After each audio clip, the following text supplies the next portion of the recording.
Have you ever felt like your voice was just a whisper against a storm?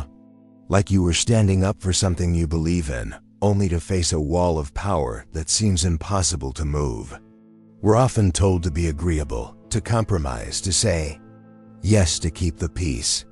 But what if I told you that sometimes the most powerful, life-altering, and world-changing word you can possibly say is a simple, earth-shattering no? This is the story of how a brave activist says no to a cold CEO, and in that one electrifying moment, he fell in love with her instantly. This isn't your typical fairy tale. On one side, we have Charles Brooks. Think of a ruthless, cold billionaire. A man who built an empire by viewing people and nature as numbers on a spreadsheet. His world is one of glass towers, private jets, and absolute control. On the other side is Savannah Allen, a passionate activist whose feet are planted firmly on the ground she has sworn to protect. Her wealth isn't in bank accounts, it's in her community, her integrity, and a heart full of fight. Their two worlds were never meant to understand each other, let alone connect. The stage for our story is set when Charles' unstoppable corporate machine targets Savannah's small, tight-knit community for its next massive project. He came expecting to buy her silence, assuming that, like everyone else, she would have a price. He was prepared for anger, for negotiations, but he was not prepared for her rejection, so pure and so powerful it sent a shockwave through the very foundation of his life. What happens when a man who has everything is denied the one thing he suddenly, unexpectedly, wants most?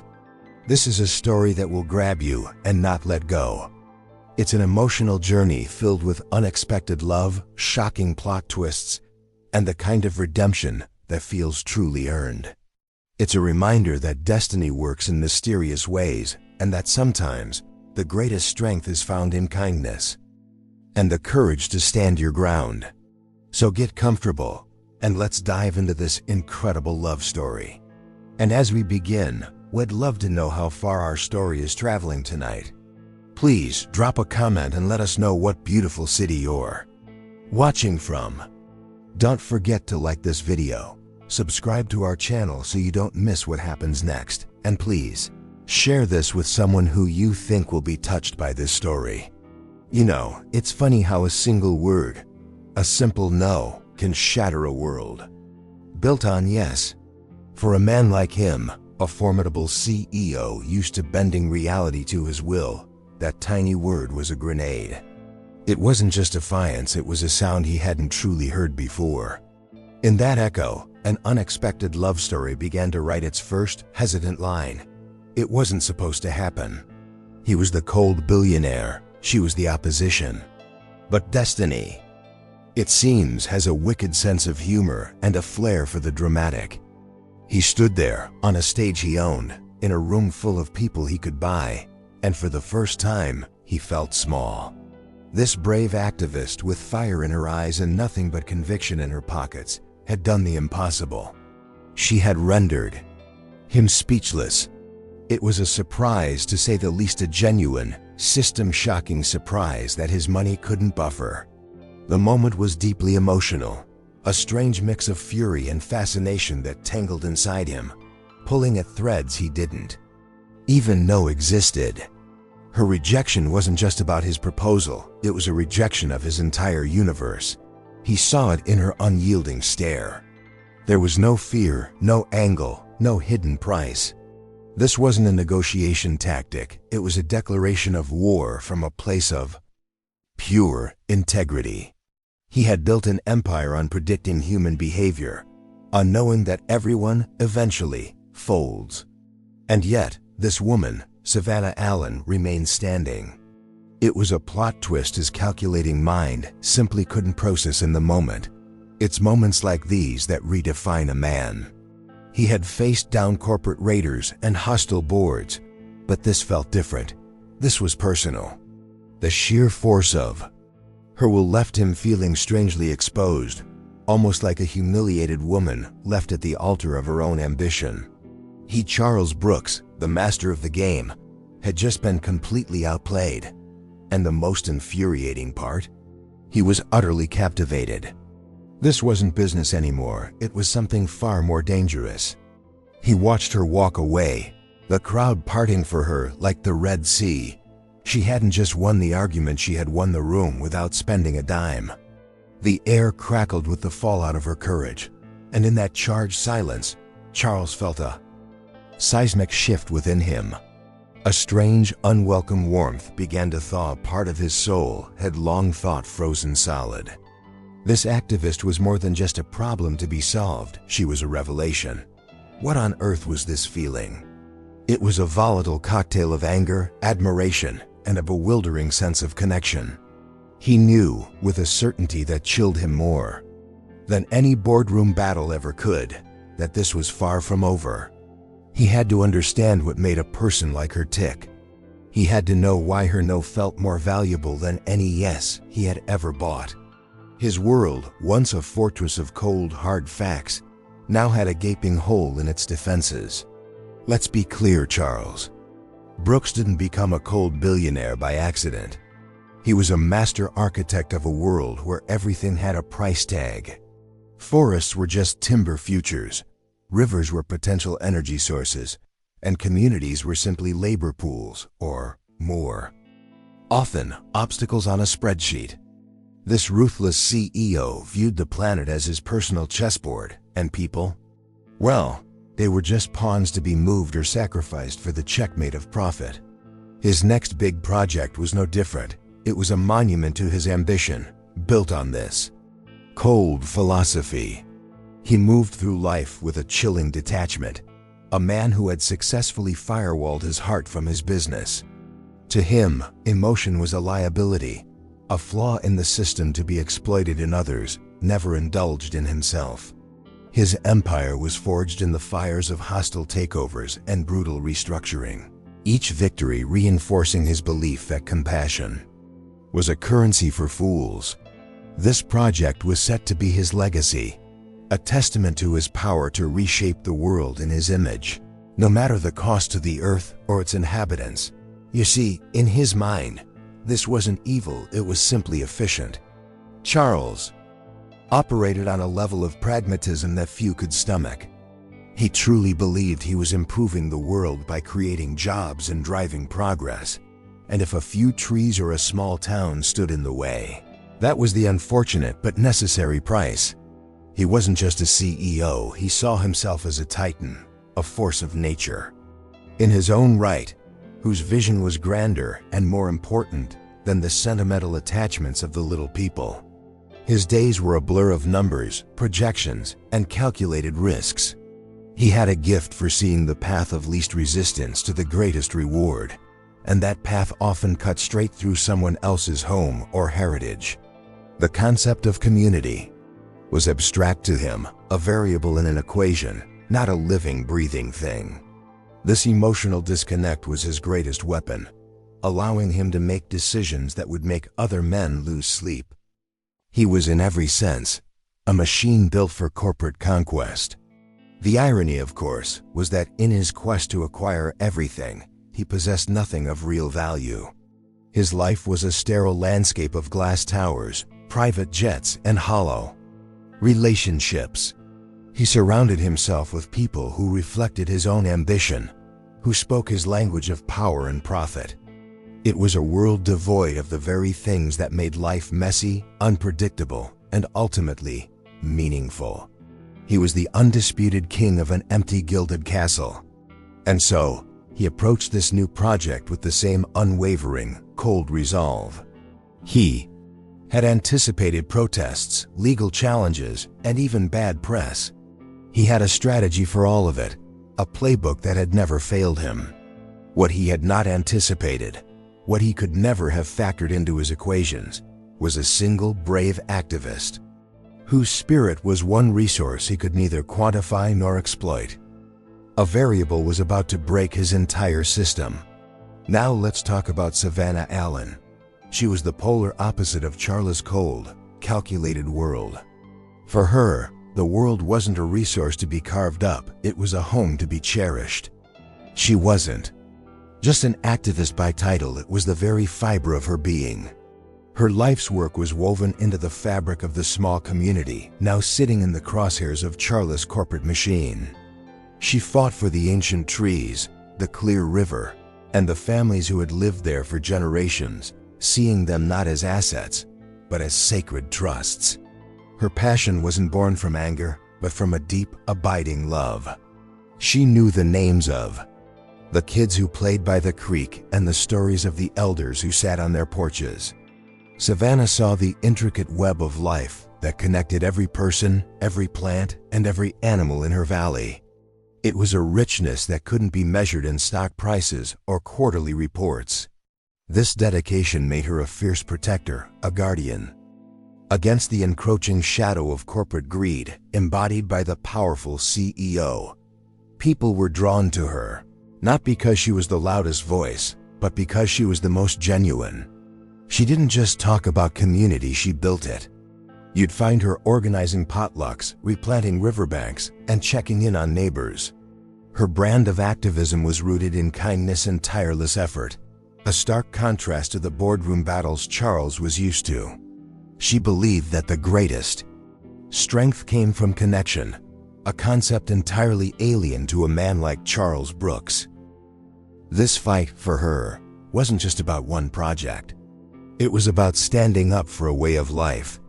It was a stand against the idea that progress must mean destruction, and that profit is the ultimate measure of worth. She had seen other towns hollowed out by promises of prosperity, left as ghost towns when the resources ran dry. Savannah was determined that her home would not become another casualty, another footnote in a corporation's history. Her resolve was absolute. Her life was simple. Yes, but it was full. It was a life rich with purpose, friendship, and a profound sense of belonging. She didn't have a corner office with a skyline view. Her office was the forest floor, the town square, the front porch of a neighbor in need. She was fighting for a world that the cold billionaire couldn't even comprehend, let alone value. And in this fight, she held an unexpected power. She had nothing to lose but the things she loved, which made her absolutely incorruptible. So when she prepared to face the titan of industry, she wasn't preparing for a business meeting. She was preparing to defend her entire world. She knew the odds were stacked against her. She knew he saw her as a nuisance, a temporary delay. But she also knew the strength of her community and the truth of her cause. The stage was being set for a confrontation that was about far more than just land. The town hall was packed, the air thick with a mixture of fear, anger, and desperation. Charles Brooks stood at the podium, cool and composed, delivering a polished presentation full of slick graphics and empty promises. He spoke of jobs, of economic boosts, of a brighter future, the usual script. He commanded the stage with the easy arrogance of a man who believed the outcome was already decided. He was the CEO, after all, and this was merely a formality, a performance for the locals. Then, Savannah Allen took the microphone. A hush fell over the room. She wasn't an executive in a power suit, she was one of them. She didn't use corporate jargon, she spoke from the heart. With a steady voice, she began to dismantle his entire presentation, not with charts, but with truth. She spoke of the river, not as a utility, but as the lifeblood of their valley, of the forest as a sanctuary, not a lumberyard. It was a deeply emotional and powerful testimony. Charles watched, initially with a flicker of annoyance, which quickly morphed into something else. He had faced down angry shareholders and aggressive reporters, but this was different. Her conviction was a physical force in the room. This brave activist wasn't just reading talking points, she was channeling the collective soul of her community. There was a raw, unshakable power in her words that he had never encountered in any boardroom. It was both infuriating and utterly mesmerizing. She looked directly at him, not with hatred, but with a profound, almost sorrowful disappointment. "Mr. Brooks," she said, her voice ringing with clarity, "you see this land as a set of numbers on a page. We see it as our home. You talk about progress, but what you are proposing is not progress, it is erasure. The directness of her address, the lack of deference, was a surprise. It was the first crack in his impenetrable armor, a sign that this would not be the easy win he expected. The room was captivated. No one coughed, no one shuffled their feet. They were listening to their champion, to the woman who was giving voice to their deepest fears and their most cherished hopes. For them, this was a moment of overcoming the feeling of powerlessness. For Charles, it was a moment of utter disbelief. Who was this woman who dared to speak to him with such unwavering, unbuyable certainty? It was an unexpected plot twist in his carefully orchestrated plan. He was used to people who were either afraid of him or wanted something from him. Savannah Allen seemed to be neither. She was operating from a place of principle so foreign to his own experience that he couldn't immediately categorize it. As she finished her speech to thunderous applause, Charles felt a strange and unfamiliar sensation. He had been publicly challenged, his power openly questioned, and yet, all he could think about was the fire in her eyes. The game had just changed. Later, away from the prying eyes of the town hall, Charles orchestrated what he thought would be the final move. He cornered Savannah, his tone shifting from public relations guru to that of the cold billionaire who always gets his way. He laid out the offer on the table, not literally, of course, but the number he mentioned was staggering. It was a figure that could change a person's life, buy them a new one, far away from this sentimental valley. He expected her to gasp, to hesitate, to begin the dance of negotiation, but Savannah didn't even blink. She just looked at him, a small, sad smile playing on her lips. "Mr. Brooks," she began, her voice soft but firm as steel, "I think you fundamentally misunderstand what is happening here. My home is not for sale. My principles are not for sale. My silence is certainly not for sale." The rejection was so clean, so absolute, it was like a slap in the face. It wasn't a tactic, it was a final verdict on him and his worldview. He was genuinely stunned. In his world, everything and everyone had a price. It was the foundational law of his universe. For someone to so calmly turn down a life-altering sum of money for something as intangible as principles was, to him, completely irrational. He felt a surge of frustration, the kind a master puppeteer feels when a marionette suddenly cuts its own strings. He was the powerful CEO, and she had just made him feel utterly powerless. This was a new and deeply unsettling experience. "Everyone has a price," he countered, the words tasting like ash in his mouth because, for the first time, he wasn't sure he believed them. He was probing for a weakness, for the greed he was certain had to be hiding somewhere beneath that brave activist exterior. But her eyes held no flicker of avarice, only a deep, unwavering resolve. She wasn't playing his game, she was showing him it was a meaningless one. It was a profound and personal humiliation he hadn't seen coming. This moment was the ultimate plot twist. He had come to her expecting to close a deal, to silence a problem. Instead, he found himself facing a moral fortress he couldn't breach. Her rejection wasn't just about the money, it was a judgment on his character, on the life he had built. He was the man who could buy anything, yet he couldn't buy the one thing he now found himself inexplicably wanting: her submission. The encounter left him reeling. As she walked away, leaving him standing there with his useless astronomical offer, Charles felt something shift irrevocably inside him. The world, which had always seemed so simple, so transactional, suddenly felt incredibly complex. He wasn't just intrigued anymore, he was obsessed. He had to understand this woman. He had to know the source of her impossible strength. His strategy had failed, and now he had no idea what to do next. The rejection sent Charles Brooks into a tailspin, but not the kind that involved panic and failure. It was a tailspin of obsessive curiosity. The CEO, a man whose time was measured in thousands of dollars per minute, started doing something completely illogical. He began to watch Savannah Allen from the tinted windows of his car, parked discreetly down the street. He observed her. He saw her not as an opponent, but as a puzzle he desperately needed to solve. This was no longer about a project, it was about her. He watched her lead a team of volunteers, laughing as they pulled trash from the riverbank he had mentally slated. For demolition, there was no fanfare, no media presence. It was just a group of people working together, driven by a shared sense of purpose. He saw Savannah, muddy and smiling, exuding a natural authority that had nothing to do with a job title. This activist wasn't just fighting him, she was actively nurturing the very thing he was trying to erase. It was a silent, powerful rebuke.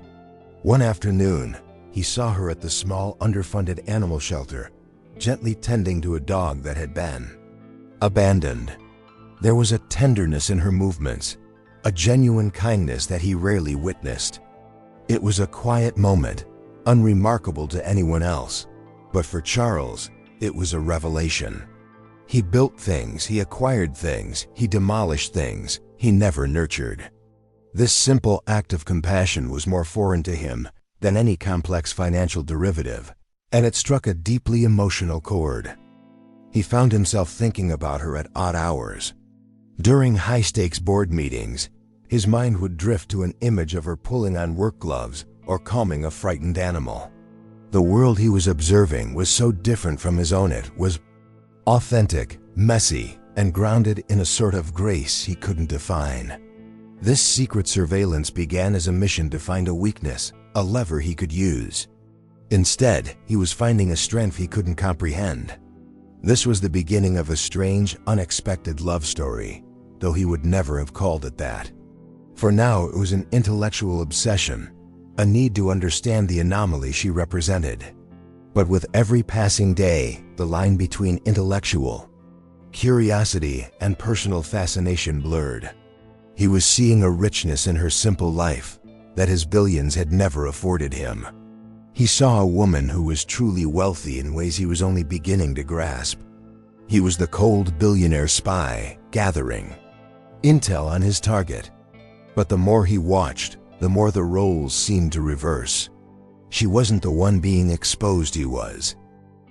Her life, lived with purpose and kindness, was holding up a mirror to his own, and he was starting to feel deeply unsettled by the reflection. The surprise wasn't that she was a good person. The surprise was that it mattered to him. One evening, back in his sterile, art-filled penthouse, the two worlds collided. Charles was distracted, a rare state for him, and his fiancée Veronica noticed. She was a woman perfectly suited to his world, beautiful, ambitious, and as emotionally detached as he was. Theirs was less of a love story and more of a strategic merger. She followed his gaze to a news report on his laptop, a brief clip of Savannah speaking to a local reporter. Veronica let out a derisive little laugh. "Is that her?" she asked, her voice dripping with condescension. "The little tree hugger causing all this fuss. Darling, look at her. That sweater probably came from a thrift store. It's almost sad," she critiqued. Savannah's appearance, her naive passion, dismissing her as an irrelevant, unpolished nuisance. To Veronica, Savannah was a humiliated woman, fighting a losing battle against the inevitable march of progress, their progress. Charles said nothing, but Veronica's words landed like stones in a silent pool. For the first time, her cutting remarks didn't sound sharp and witty, they sounded hollow and cruel. He looked at Veronica, in her designer dress and flawless makeup, and then thought of Savannah in her practical clothes, with mud on her boots and genuine passion in her eyes. The contrast was jarring. Veronica's world, his world, suddenly felt like a cheap replica of the real thing. "She's just being emotional," Veronica continued, waving a dismissive hand. "You'll handle her. A donation to her little cause, a new community. Center shall take the deal eventually. They always do." But Charles knew she wouldn't. He had already tried. That rejection, which had so infuriated him, now felt like a badge of honor on Savannah's part. He was beginning to see that what Veronica called naivete was actually unbreakable integrity. This moment was a quiet, internal plot twist for Charles. Veronica's mockery was meant to bond them, to reinforce their shared superiority. Instead, it created a chasm between them. He realized that his fiancée, the woman who was supposed to be his partner, couldn't see what he was starting to see. She saw a problem to be managed. He was beginning to see a person to be admired. The superficiality of his life was laid bare in her casual cruelty.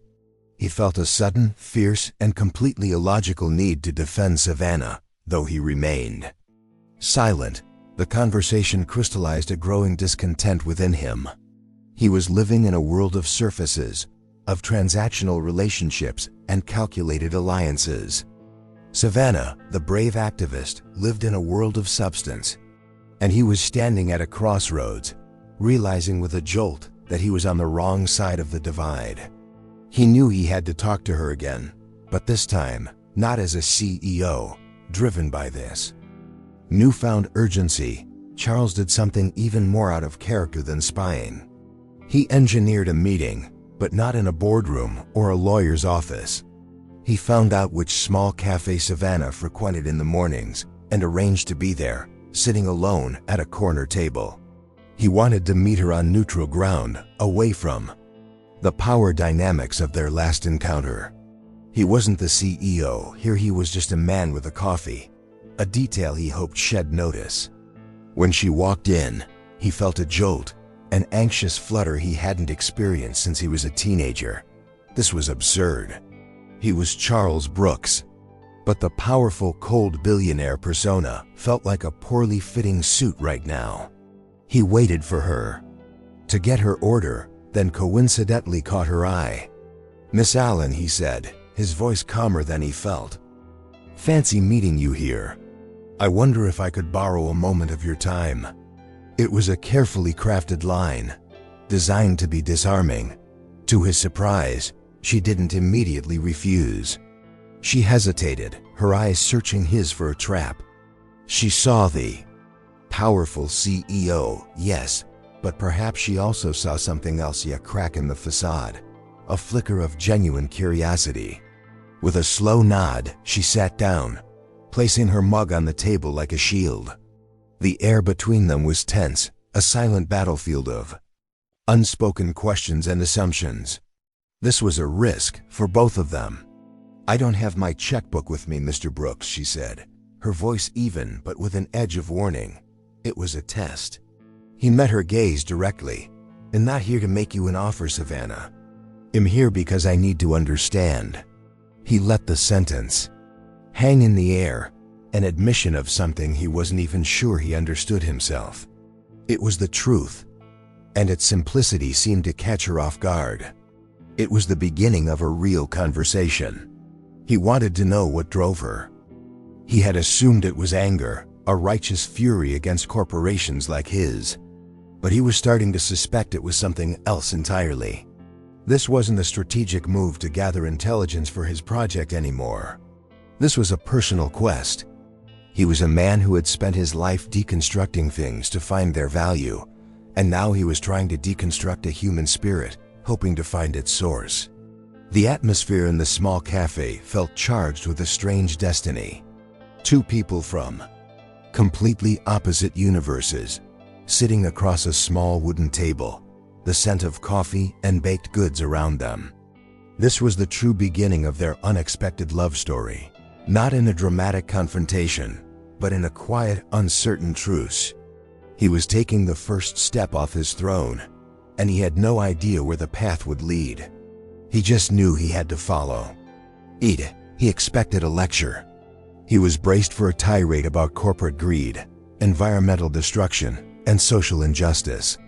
Instead, what he got was something far more disarming: a story. Savannah didn't speak of anger. She spoke of love.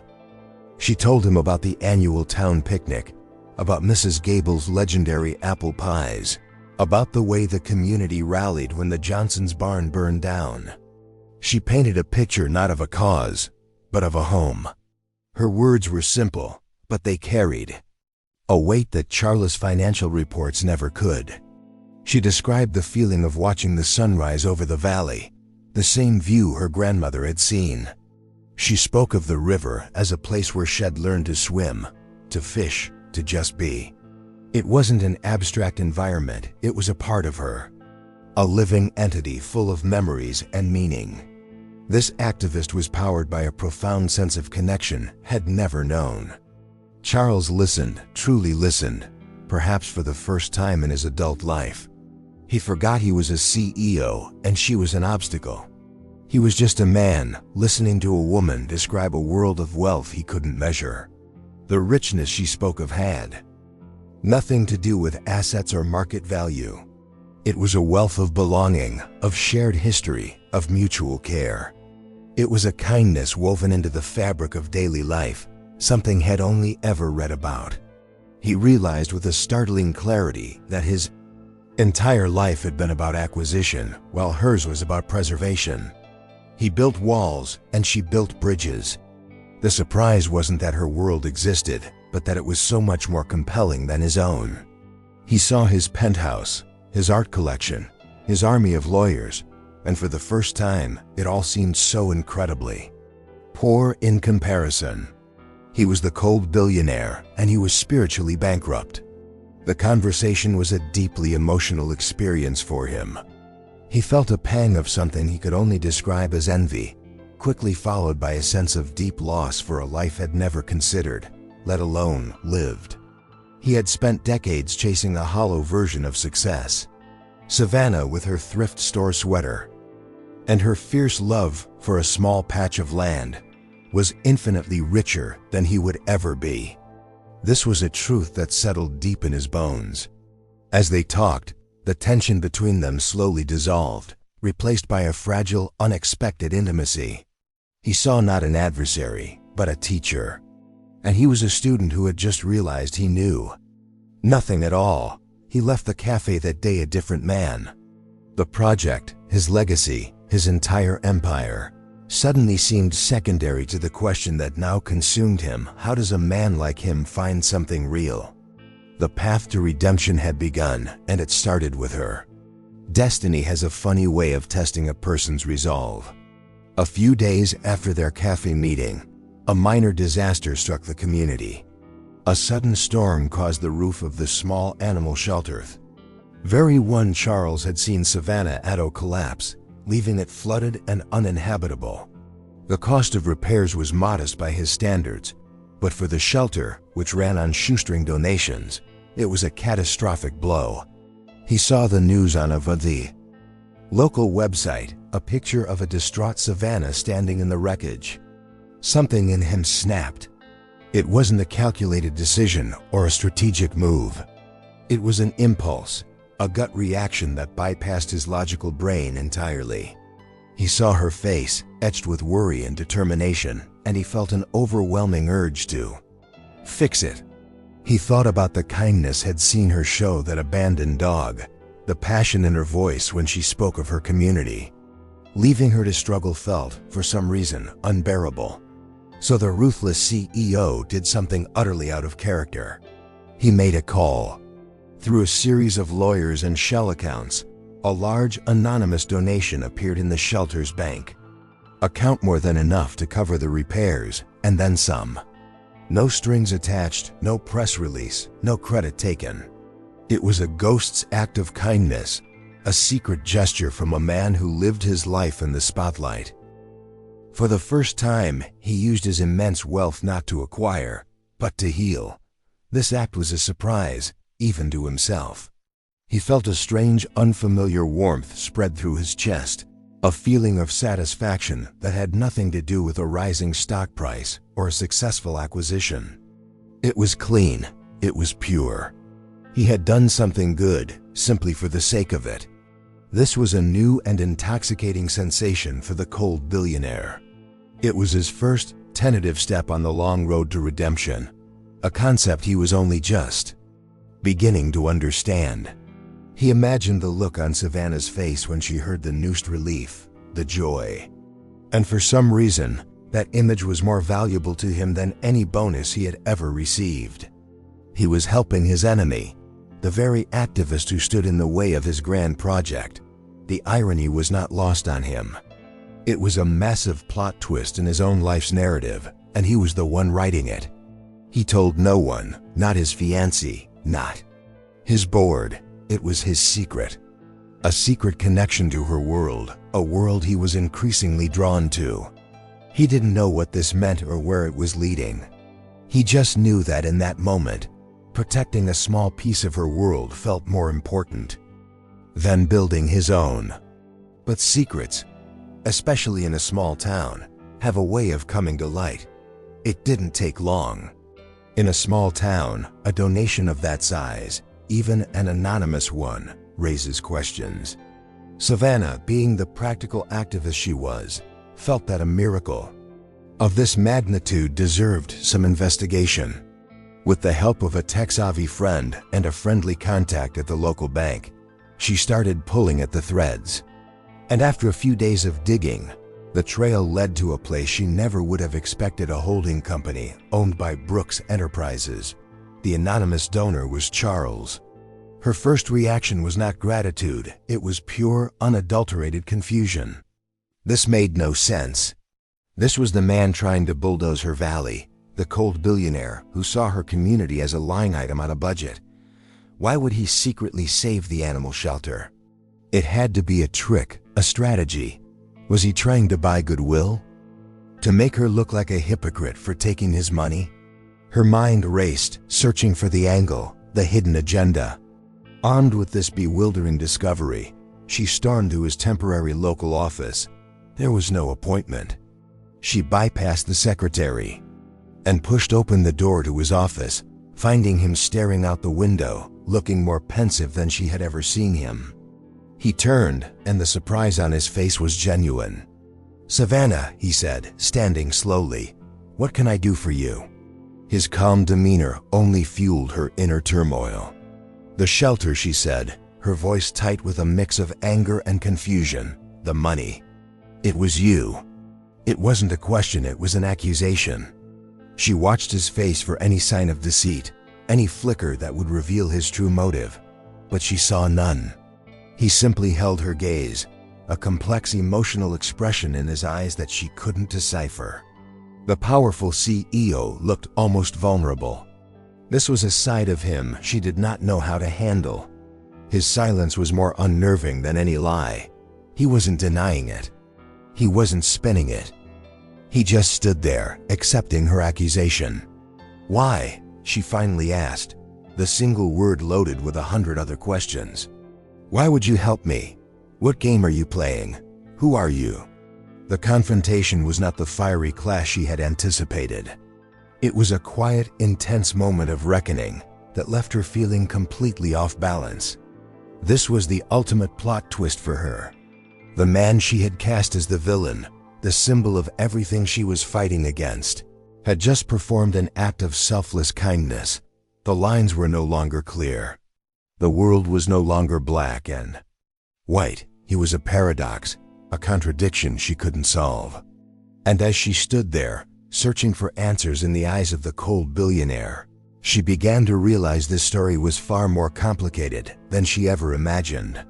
Faced with her direct, searching question, the carefully constructed walls around Charles Brooks finally crumbled. There was no more room for evasion, no point in corporate spin. He owed her the truth, if only because her own unwavering honesty demanded it. He let out a long breath, a sound that seemed to carry the weight of years of emotional suppression. "Because of you," he said, his voice quiet but clear. "It was because of you." He confessed everything, the words tumbling out in a raw, unpolished stream. He told her about watching her, about the cafe, about how her flat-out rejection of his money had been a bigger shock to his system than any market crash.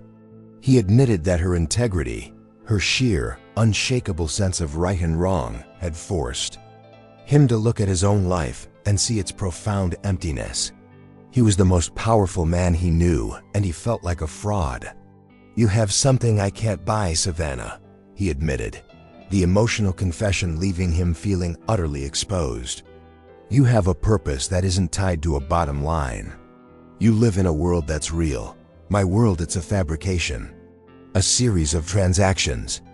This wasn't the ruthless CEO speaking. This was a man lost at sea who had just spotted a lighthouse. He was laying his soul bare to the one person he was supposed to destroy. Savannah listened, her anger and suspicion slowly melting away, replaced by a stunned empathy. She had come expecting a fight, but instead, she was witnessing a man's emotional unraveling. This was the beginning of his redemption, happening right before her eyes. It was an intimate, vulnerable moment that shifted their relationship forever. The line between activist and CEO, between adversary and something else, was dissolving completely. This was the start of their true love story. He told her that funding the shelter was an impulse, an act he couldn't explain other than it felt like the first honest thing he'd done in years. It was a small attempt to protect something beautiful rather than monetize it. He was questioning everything: his business, his legacy, his engagement to Veronica. He was a man waking up from a long dream, horrified by the person he had been while he was asleep. The journey of overcoming his own nature was proving to be the hardest deal he'd ever had to close. The air in the room was thick with unspoken possibilities. The confrontation had turned into a confession, and the confession had opened a door to something new and terrifyingly uncertain. He had admitted his weakness to his greatest strength.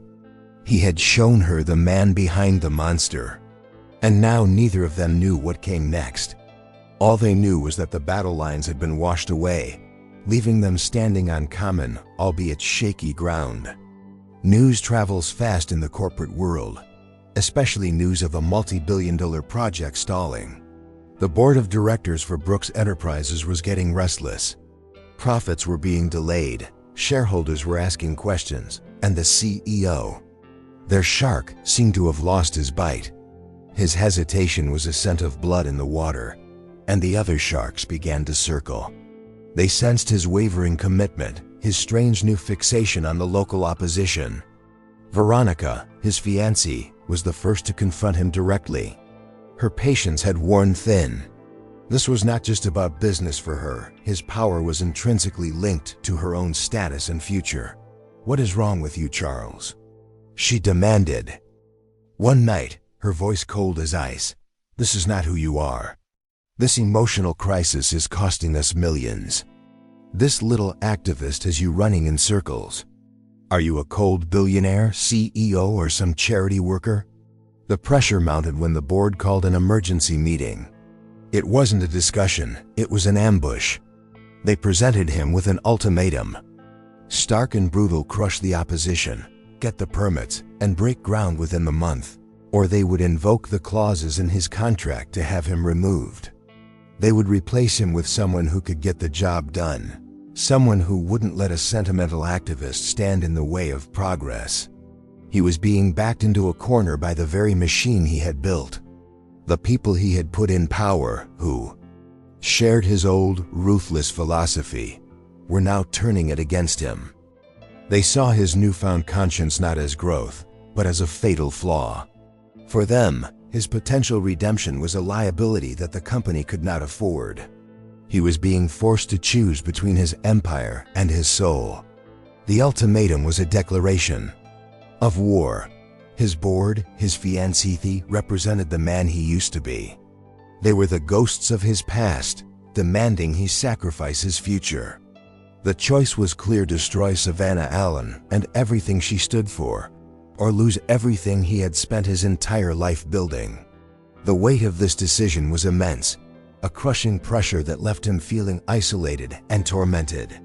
He was facing the ultimate test of his transformation. He now understood the true cost of his change of heart. It wasn't just about feeling good or doing the right thing, it had real, catastrophic consequences. The world he had created had no room for the man he was becoming.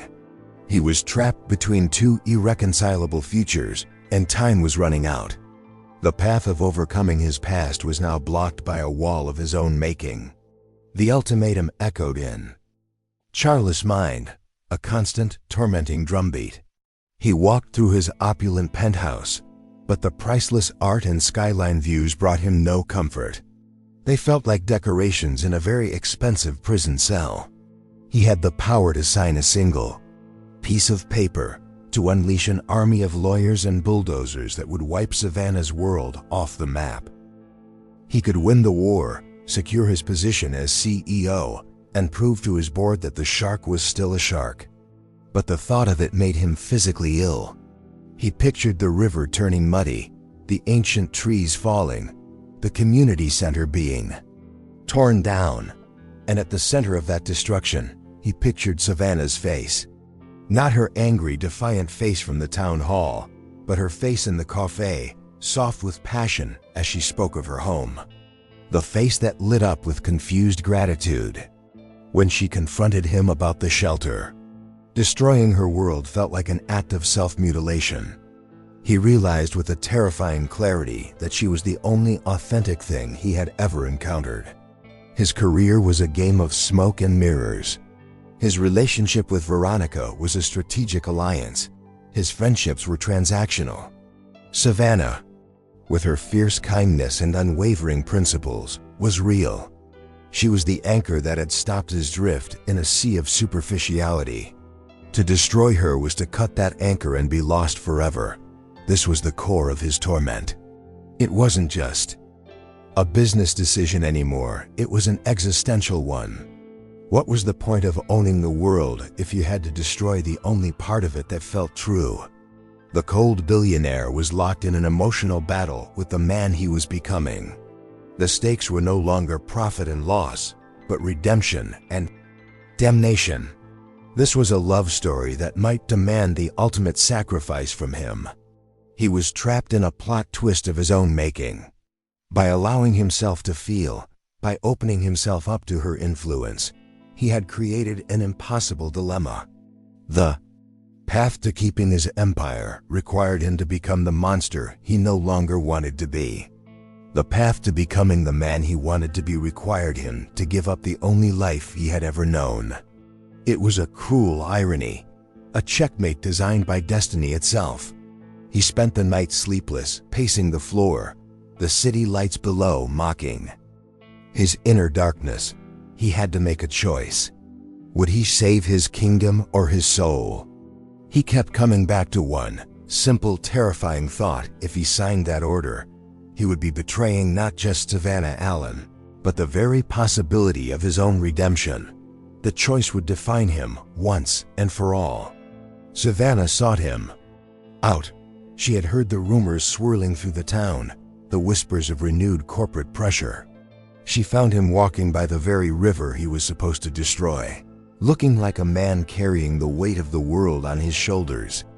She approached him quietly, not as an activist confronting a CEO, but as one human being to another. She saw the raw conflict in his eyes, the deep emotional turmoil that went far beyond any business deal. He didn't have to tell her about the ultimatum, she could see it etched on his face. He looked exhausted, defeated, trapped. "They're forcing your hand, aren't they?" she said softly. It wasn't an accusation, but a statement of empathy. She understood the impossible position he was in. In that moment, she wasn't his opponent. She was perhaps the only person on Earth who could understand the two worlds tearing them apart. He nodded, unable to speak, the confession hanging in the air between them. He looked at the river, then at her. "They want me to be the man I was," he finally said, his voice hoarse. "And I don't know if I can be him anymore. But I don't know how to be anyone else and survive." It was a moment of complete vulnerability, an admission that his great power had become his greatest prison. And then Savannah Allen, the brave activist, gave him the key. She looked at him with a profound kindness, a wisdom that seemed to flow from the very land she protected. "You've spent your whole life believing that strength is about what you can acquire, what you can conquer, what you can destroy," she said. "But that's not true strength, Charles. That's just force. True strength, real power, is shown not in what you can destroy, but in what you choose to protect." Her words landed with the force of a revelation. It was so simple, so pure, and so utterly true. It reframed his entire struggle. The choice wasn't about losing his empire, it was about choosing what was truly worth protecting. Was it the hollow crown of a ruthless CEO? Or was it this fragile, beautiful world and the newfound integrity within himself? Her kindness was the final push he needed on his journey of overcoming. He looked at her, truly seeing her, and in that moment, the conflict in his eyes cleared, replaced by a quiet, firm resolve. She had given him not just an answer, but a new definition of victory. The path to redemption was suddenly clear. It wouldn't be easy, and it would cost him everything he thought he valued.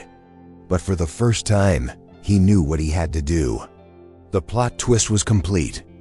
He was no longer a cold billionaire, he was just a man about to make the bravest decision of his life.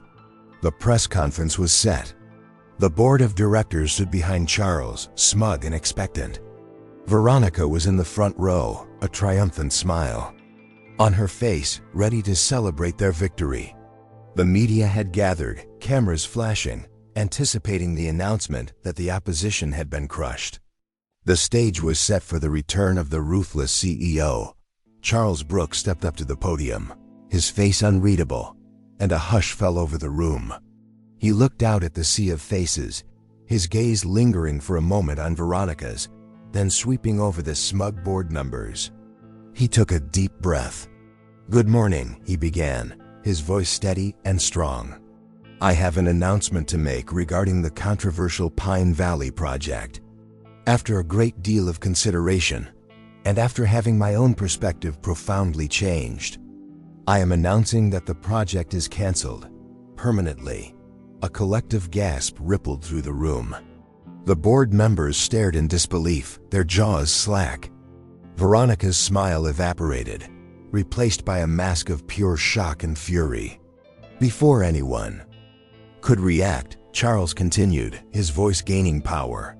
"Furthermore," he said, looking directly at a stunned Veronica, "I am terminating my professional and personal relationship with several key members of my team, including Miss Veronica Lodge, effective immediately.